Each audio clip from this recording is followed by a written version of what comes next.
শরীফ ওসমান হাদি অনাকাঙ্ক্ষিত মৃত্যুকে কেন্দ্র করে দৈনিক প্রথম আলো, ডেইলি স্টার, প্রথম আলোর কার্যালয়ে ভাঙচুর করা হয়েছে। আমরা এই ঘৃণ্য ঘটনাবলীর তীব্র নিন্দা জানাচ্ছি। তারেক বাবরের বিরুদ্ধে 21 কোটি টাকা ঘুষ মামলার অভিযোগ।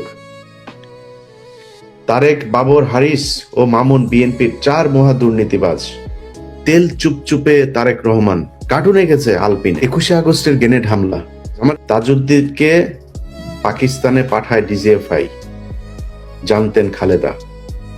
প্রথম আলোর নিউজ। বাবর আসামি হচ্ছেন সন্দেহে তারেক। হামলার আগে বৈঠক হয় পিন্টুর বাসায়। পিন্টু চিনেন তো, বিএনপির সাবেক মন্ত্রী।